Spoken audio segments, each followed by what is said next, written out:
here in Napa, California with the Oakland Raiders as practice is underway here, and we've been talking to David Carr, who's on the field, who was throwing the ball around with his brother Derek.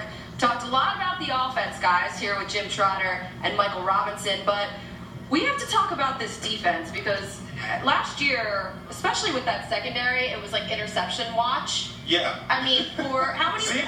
11 straight games with 0 interceptions. I mean, that's incredible. It's almost unheard of. Yeah, it is almost unheard of. I mean, part of that is them having to get after the quarterback. They didn't do a great job getting after the quarterback last year.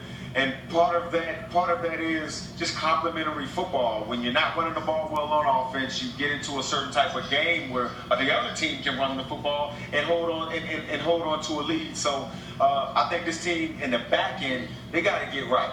They definitely got to get right, and they got to get more interceptions than they did last year. Well, they feel like on the back end they have gotten better. You know, now they've taken a step back with Garyon Conley being out now a couple of weeks with this hip injury. Last year he played only 2 games for them after having that shin injury and then surgery.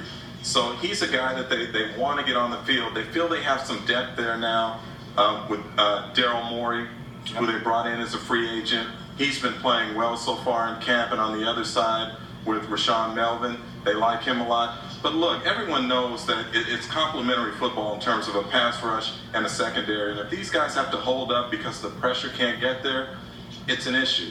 Now, I can tell you this, in talking to their defensive coaches, they're really excited about the 2 rookies. Arden Key on the outside, the end from LSU, and also on the interior, Maurice Hurst. They really like what he's doing. So they believe that if they can't just generate pressure simply by, say, a Bruce Irvin beating his man one-on-one, that Paul Guenther's going to be able to scheme some pressure that will help the secondary. Yeah, I actually had a similar conversation with Paul Guenther, and he lit up when he started talking about Arden Key. And he's like, man, he is real good. I mean, that's really encouraging this early in camp. They're definitely going to need him again. I can't overstate the importance of Khalil Mack. I mean, yes. The fact that he's not here, you're going to get those extra reps for the other pass rushers. It's going to be needed. David, while you're watching practice out there, I mean, in terms of Khalil Mack's absence and just how important it is to get this deal done, I mean, what do you see right now from the other guys that are out there? Well, it's difficult because, you know, having talked to Derek about this extensively, I mean, it's his brother. Khalil and him came in together. They're leaders on this football team. Everyone around here feels the same way, and for him not to be here, it's like the leader of your defense is just absent. So, and I know you got Bruce Irvin, you got guys that are veteran guys, and those voices are definitely heard, but when Khalil's not out there, it feels like you're just kind of waiting around for him to show up. And, you know, whatever the dynamics are in the contract negotiations, or who knows really what's happening, you just, from a player's standpoint, it's almost like there's a void, and you just hope to fill that before any serious football takes place. Pay Mac. Pay him the money. Well, we may not know what's happening, but we know that when they're not communicating, that is not a good thing. He needs to be at camp. Yeah, I mean, it's no, and I agree with you about how. Go ahead, David.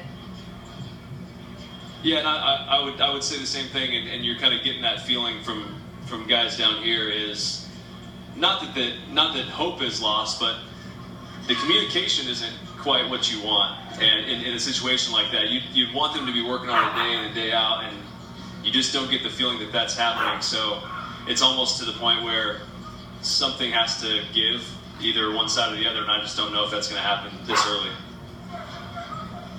And he's a veteran, so yeah, like it doesn't seem like it is a big deal for him to be missing time. But with a new system, a new defensive coordinator, Paul Guenther here, how much will this be affecting him?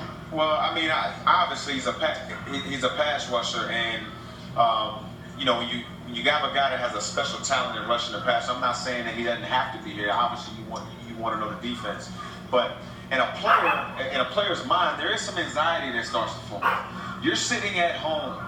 You're watching television. We're at your training camp. You're seeing NFL Network. We're talking about your team, and you're not here. The rest of the players are moving forward toward a championship, and you're not a part of it.